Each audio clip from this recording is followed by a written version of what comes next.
Ok, levier, c'est mon mot préféré. Je suis un peu geek. Hein. Inefficience, c'est mon deuxième mot préféré. Pourquoi?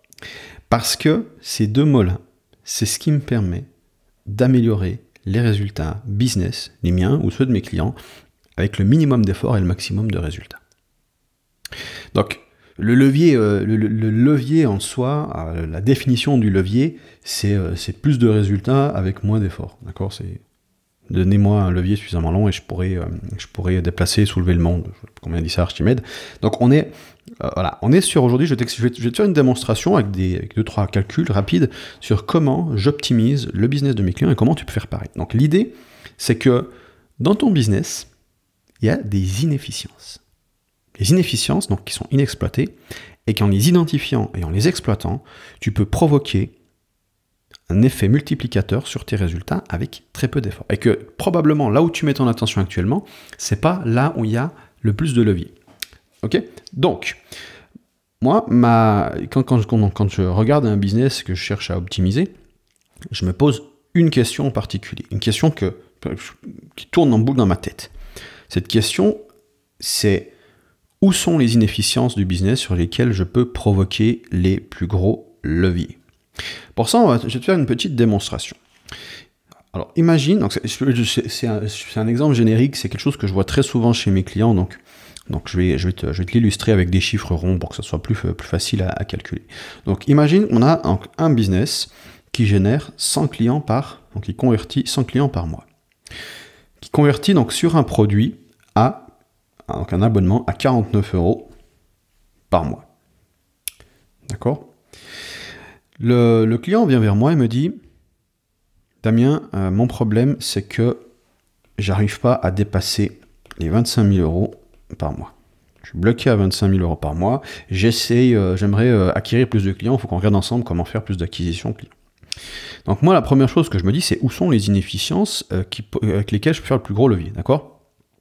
Et pour moi, c'est clairement pas sur l'acquisition parce que il est déjà concentré à fond sur l'acquisition, donc il a probablement déjà un système qui est bien rodé. Pour faire 100 clients par mois, c'est déjà super. C'est extraordinaire. Pour la plupart des business, c'est extraordinaire sur le web. Hein. Je veux dire, 100 clients par mois, c'est vraiment une fraction des business qui font ça. Et donc du coup, je me dis, ok, c'est pas là-dessus que je vais m'intéresser, sachant que l'acquisition, c'est aussi ce qu'il y a de plus difficile, et il est déjà concentré là-dessus, il est déjà bon là-dedans. Donc moi, ce qui m'intéresse, c'est d'autres variables. Donc on a le prix du produit, et puis on a encore une troisième variable, vu que c'est un produit abonnement, on a la rétention, donc combien de mois en moyenne reste abonné un client. Et là, par exemple, je me rends compte que on a ce qu'on appelle un taux d'attrition, ou un churn rate en anglais, mensuel de 20%. Ça veut dire qu'au bout de 5 mois, 5 fois 20 égale 100%, on a perdu les clients. Donc on a renouvelé la base client complètement au bout de 5 mois. Dans la pratique, c'est plus complexe que ça, mais sur l'idée, en moyenne, donc on a un taux de rétention, on a une rétention de 5 mois. Ça veut dire que le client reste abonné 5 mois à 49 par mois. Donc si on calcule ça rapidement, ça fait à peu près 250 €. Encore 50 x 5, à peu près 250 € de LTV. D'accord, Lifetime Value. On peut aussi l'écrire CLV ou CLTV. Voilà. Il y a plusieurs façons d'écrire, c'est Customer Lifetime Value. Et donc, on a ici un business qui génère tous les mois 24 500 €. Donc, on est bien le cap qui me disait, j'arrive pas à dépasser les 25 000.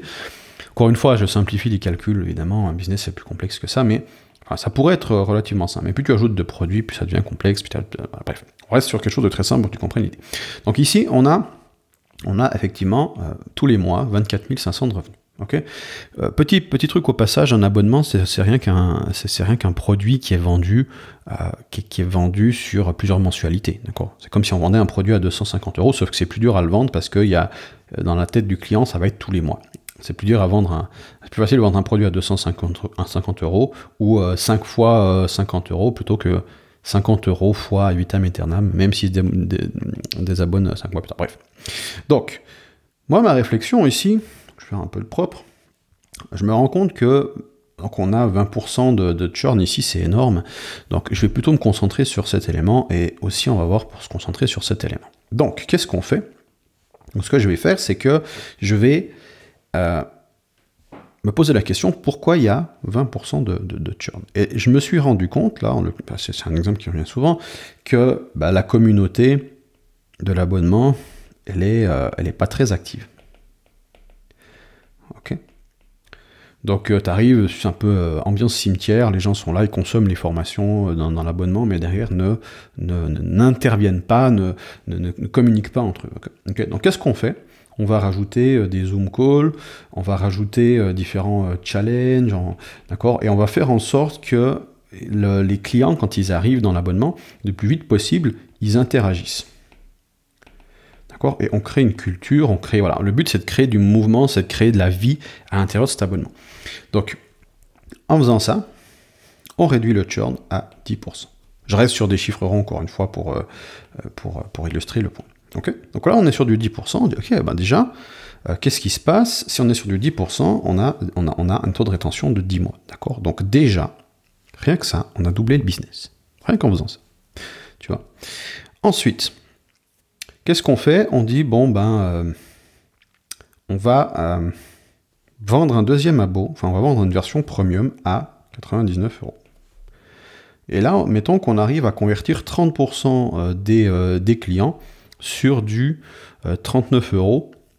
Donc, qu'est-ce que ça fait comme calcul? Donc, 70% fois 49 plus 99 fois 30, on est à 64 € en moyenne de panier d'achat.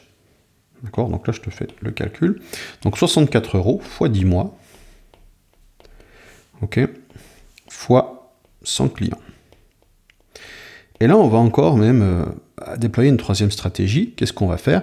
On va favoriser, je vais mettre ça, on va favoriser, donc là on a la stratégie 1, d'accord, on active la communauté, on a la stratégie 2 ici où on vend un premium, et puis on a la troisième stratégie ici où on va favoriser l'abo d'un an. Donc on va présenter un abonnement d'un an avec un rabais éventuellement. On ne va pas mettre de rabais pour calculer simplement. Donc du coup, on arrive à descendre le churn à 5%. Encore une fois, souvent, ça ne sera pas autant, mais on peut mettre encore en place d'autres choses et on peut arriver à un churn relativement intéressant. Donc du coup, ici, on n'est plus à 10 mois, on est à 20 mois. Donc maintenant, si on fait le calcul, ici, on va avoir, si je ne me trompe pas, 128 000 € pour 100 clients. D'accord? En fait, on est passé d'un client qui faisait, donc un client qui, donc en LTV, 49 fois 5 mois, je disais à peu près, ça fait 245 si on est précis, donc 245 € par client, donc chaque nouveau client rapporte 245 €, ce qui fait 24 500 par mois pour 100 clients. Si maintenant on a un panier moyen à 64 et que le client reste en moyenne 20 mois, alors on a un client qui nous rapporte 1280 €. D'accord? 1280 €. Donc du coup, on est vraiment sur du 128 000 €. Et toujours avec 100 clients. Le truc, c'est que faire levier sur d'autres variables dans le business était plus facile parce que ça, c'était rodé déjà. Ok? Et ça, il y avait de la marge d'optimisation. Et aussi, dans l'acquisition client, il faut compter, il y a des frais d'acquisition, d'accord, le CAC, ok, Customer Acquisition Cost. Donc, et donc du coup, c'est-à-dire si tu montes à 400 clients, peut-être, je sais pas, tu vois, mettons, je sais pas, tu fais de la pub, d'accord, 100 clients, donc chaque client te coûte 49 € par exemple.